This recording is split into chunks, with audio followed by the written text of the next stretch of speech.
sobre qué es Linux, cuándo surge este sistema operativo, cómo ha evolucionado a lo largo de los últimos años y cuáles son algunos de sus componentes principales que necesitamos comprender pues, para entender bien los siguientes vídeos.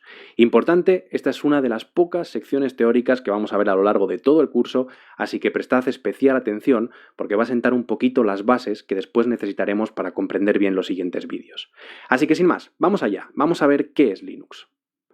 Bien, pues antes de empezar a hablar sobre Linux, creo que es importante que le echemos un ojo a las cosas que había antes de que surgiese Linux.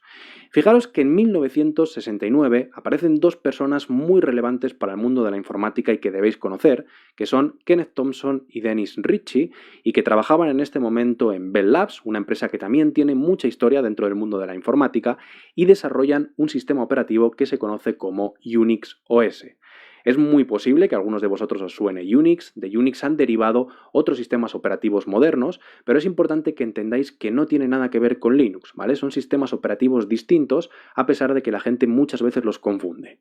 Bueno, estas dos personas, en el origen, lo que hacen es que desarrollan este sistema operativo utilizando ensamblador, que ya sabéis que es un lenguaje de programación de bajo nivel, y se denomina de bajo nivel porque obliga al programador pues, a interactuar con cosas como, por ejemplo, los registros del procesador, etcétera, etcétera. Más adelante, estas dos personas crean otra cosa súper relevante, que es el lenguaje de programación C. Ya podéis ir pues un poquito presuponiendo, ¿no?, la relevancia que tienen Kenneth Thompson y Dennis Ritchie en el mundo de la informática, y además reimplementan el sistema operativo Unix utilizando C. De esta manera le proporcionaban portabilidad, es decir, facilitaban que pudiésemos utilizar ese sistema operativo con distinto hardware, porque no está tan ligada la programación como cuando utilizamos ensamblador al propio hardware de la máquina. Entonces, bueno, pues desarrollan Unix se convierte en un sistema operativo de bastante uso común, se empieza a utilizar en diferentes sitios, y entonces, ¿cuál es el problema? Pues fijaros, el problema es que el único propietario de Unix, de este sistema operativo, es Bell Labs, la empresa para la que trabajaban estas dos personas. Y por ello, en 1983 surge otro personaje que también tiene mucha historia en el mundo de la informática, que es Richard Stallman, e inicia un proyecto también muy conocido y relevante a día de hoy, que es el proyecto GNU, que significa GNU is not Unix. ¿Y cuál era el objetivo de este proyecto? Que también pues a veces se confunde. Bueno, pues el objetivo era crear un sistema operativo similar a Unix, pero gratuito, es decir, que no perteneciese a esta empresa, a AT&T. ¿Vale? Entonces, al mismo tiempo, Richard también escribe lo que se conoce como GPL, que es una licencia, GNU General Public License, bajo la cual tú puedes licenciar software libre de manera pues, que garantice ciertos privilegios y que además después vamos a ver que tiene también mucha relevancia cuando hablamos de Linux. ¿Qué es lo que ocurre? Pues que lamentablemente GNU, por una razón o por otra, pues nunca llega a ser un sistema operativo estable y completo, nunca llega a adoptarse, ¿vale? Este proyecto que crea Richard Stallman y que tiene buena acogida, por desgracia no llega a crear un sistema operativo que se adopte de manera masiva como por ejemplo Unix. Sin embargo, un poquito más adelante, en 1987, otra persona, de nuevo muy relevante, y disculpadme que me repita, pero bueno, pues esta persona, Andrew Tannenbaum, es una de las que yo más recomiendo cuando alguien me pregunta, por ejemplo, sobre libros para estudiar sobre redes, sistemas operativos, siempre recomiendo sus libros, son muy muy buenos. Y esta persona desarrolla otro sistema operativo basado en Unix, muy similar a Unix, pero para otro ámbito distinto, que en lugar de ser un ámbito comercial era más un ámbito académico, y que se denomina Minix. ¿Vale? Esto lo desarrolla Tannenbaum. Minix sí que tiene una acogida un poquito mejor, sobre todo pues en universidades y en un ámbito más académico, y además tiene una cosa muy buena, y es que su código es de acceso público, porque el objetivo de Minix es que sirva también para que los estudiantes puedan aprender sobre sistemas operativos y puedan ver el código fuente y entender cómo está programado. Entonces, es de acceso público el código fuente, sin embargo sí que es verdad que sale con una licencia que, bueno, pues limita un poquito lo que viene a ser las modificaciones del sistema operativo, distribuirlo o utilizarlo, por ejemplo, para tareas comerciales. Entonces, bueno, pues estos sucesos que estamos viendo por aquí arriba, unidos también a la aparición de nuevos procesadores de Intel para los que los sistemas operativos que acabamos de ver, como por ejemplo Unix o Minix, pues no proporcionan soporte, dan paso a lo que después se conocerá como Linux. Bien, entonces, ¿cuándo surge Linux? Bueno, pues Linux comienza en 1991, fijaros, un poquito más adelante que los sistemas operativos que hemos visto anteriormente. Y concretamente surge como un proyecto personal de un estudiante finlandés que se denomina Linus Torvalds, Un proyecto como el que podríamos crear cualquiera de nosotros mientras estamos en la universidad, mientras estamos estudiando un módulo, mientras estamos investigando por nuestra cuenta, haciendo un curso. Bueno, pues crea su proyecto personal, que era pues desarrollar un sistema operativo para entender bien cómo funcionaban. Entonces, Linus Torvalds crea un sistema operativo, lo hace utilizando Minix, es decir, en su ordenador él tenía instalado Minix como sistema operativo y compila el código fuente utilizando el GNU C Compiler, es decir, un compilador que había surgido en ese proyecto GNU de Richard Stallman del que hemos hablado anteriormente. En el año 91, concretamente el 25 de agosto, Linus presenta Linux al mundo. Fijaros que llama a su sistema operativo Linux. Realmente primero lo llama de otra manera, luego tiene cierta historia, ¿vale? El cambio de nombre, aunque no es muy relevante. Pero bueno, lo presenta con esta cartita que veis por aquí, que realmente es una publicación en un foro que había en ese momento, donde comenta, pues, hola a todo el mundo, que está utilizando Minix. Estoy programando, estoy realizando un sistema operativo gratuito, es simplemente un hobby, ¿vale? No es nada profesional, como por ejemplo el proyecto GNU, del que hemos hablado anteriormente. Va a soportar los procesadores de Intel y bueno, pues estoy empezando ya a tenerlo listo y me gustaría que la gente pues me diese feedback sobre las cosas que le gustan y no le gustan de Minix, de manera pues que él pueda implementarlas en su sistema operativo para que no se parezca tanto a este otro sistema operativo educativo que había creado Tannenbaum.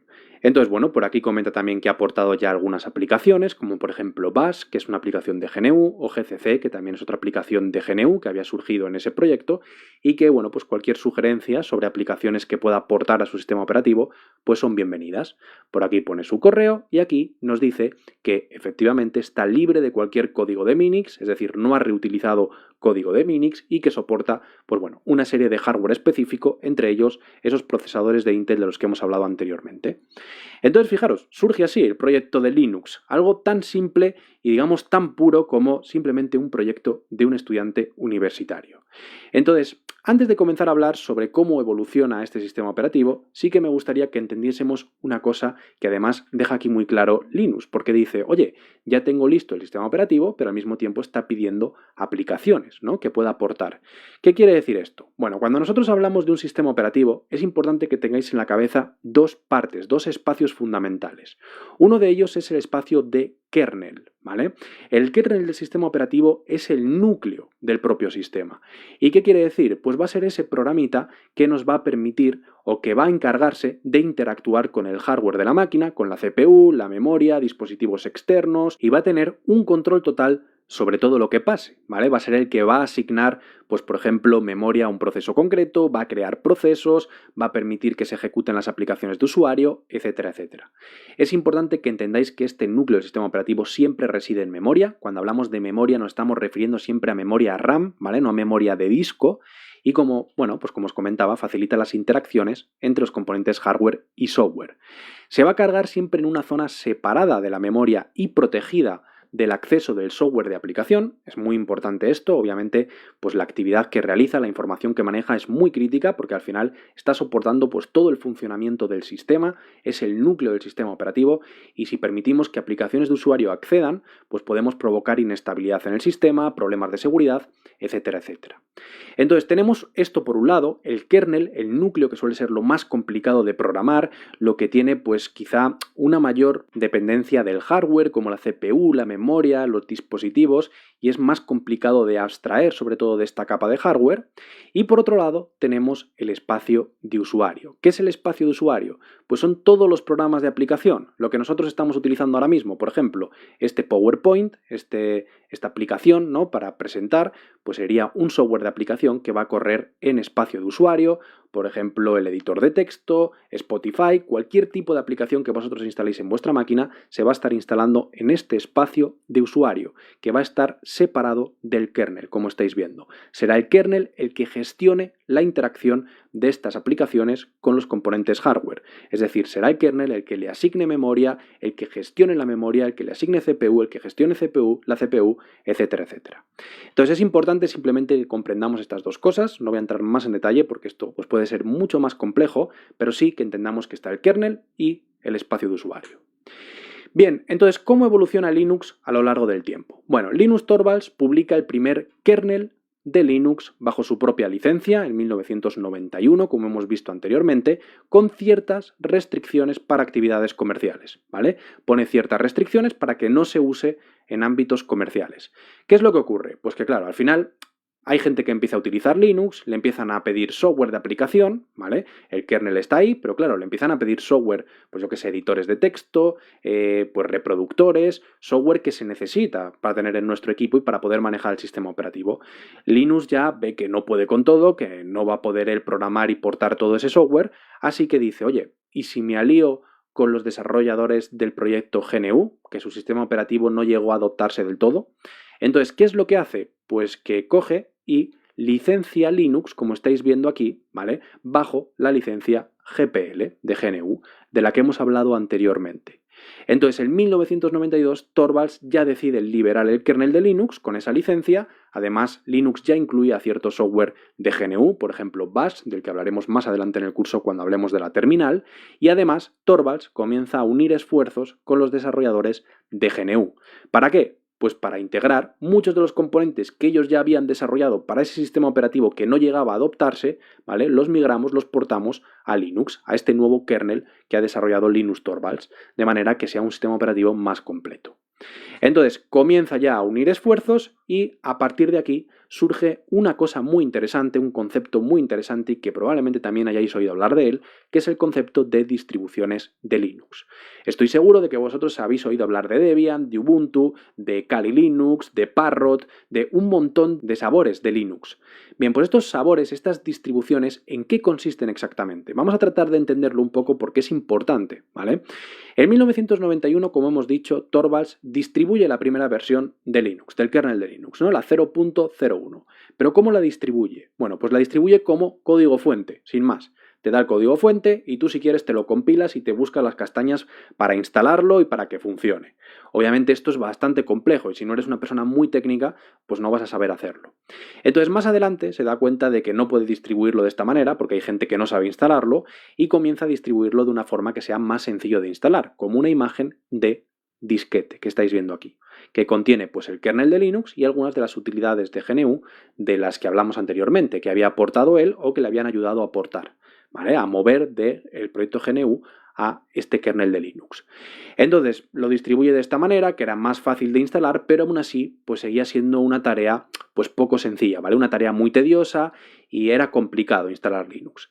Entonces, como era complicado instalarlo, a partir de 1992, fijaros, prácticamente al año siguiente, empiezan a aparecer nuevas distribuciones. ¿Y qué quiere decir esto? Pues que hay gente por ahí que dice, oye, yo lo que voy a hacer va a ser, voy a coger el kernel de Linux, el que está desarrollando Linus Torvalds, y lo que voy a hacer es que voy a prepararlo para que sea más fácil de instalar que como lo está distribuyendo él, que es con una imagen de disquete. Y además voy a añadir pues software de aplicación específico que le pueda interesar a un subconjunto de usuarios. Por ejemplo, si yo quiero que esta distribución de Linux se utilice para ofimática, pues yo voy a coger el kernel de Linux y le voy a añadir software de aplicación, como por ejemplo, pues herramientas de ofimática, herramientas de editores de texto, etcétera, etcétera. Si quiero que se utilice para hacking ético y ciberseguridad, voy a coger el kernel de Linux y le voy a añadir programas de ciberseguridad o de hacking o de lo que sea.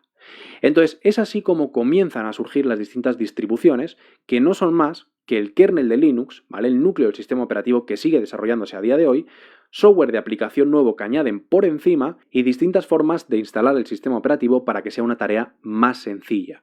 Concretamente, las primeras distribuciones que surgen y que siguen utilizándose a día de hoy, fijaros, son Slackware, esta que veis por aquí, y Debian, que seguramente a alguno de vosotros os suene, que se presentan en 1993, prácticamente pues 1 o 2 años después de que surja Linux.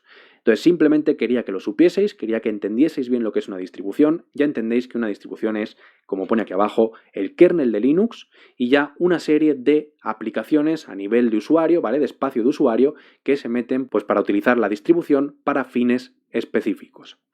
Entonces, simplemente para que lo sepáis y ya para terminar, tenéis por aquí mapas muy chulos donde aparecen todas las distribuciones que han ido surgiendo a lo largo del tiempo. Yo os he puesto uno por aquí y si pulsamos por aquí, pues nos va a llevar a esta página tan chula donde podemos ver la evolución de las distintas distribuciones de Linux que han ido surgiendo a lo largo del tiempo. Fijaros que por aquí tenemos Debian, aproximadamente pues en el 93, como veíamos anteriormente, y luego de unas distribuciones han ido surgiendo otras distribuciones, súper interesante. Fijaros que de Debian surgen un montón de distribuciones nuevas, como por ejemplo Canopix, de la cual surgen otras distribuciones, y así sucesivamente, hasta llegar pues a muchas muy conocidas, como por ejemplo la que vamos a utilizar nosotros a lo largo del curso, que es Ubuntu, que surgió, como estáis viendo, en 2004, y a partir de Ubuntu luego han surgido muchísimas otras distribuciones que podéis ver por aquí. Pero bueno, al final hay muchas que se siguen manteniendo y hay otras que quizá no. Fijaros cómo la línea de Ubuntu se mantiene, aunque esta línea temporal llega únicamente hasta 2012. Entonces, interesante, simplemente por si queréis echarle un ojo, pues tenéis varios sitios donde aparece todo el mapa de distribuciones y hay cientos de distribuciones de Linux que se han ido creando con lo largo del tiempo, algunas se han ido manteniendo, otras no se han adoptado y así sucesivamente.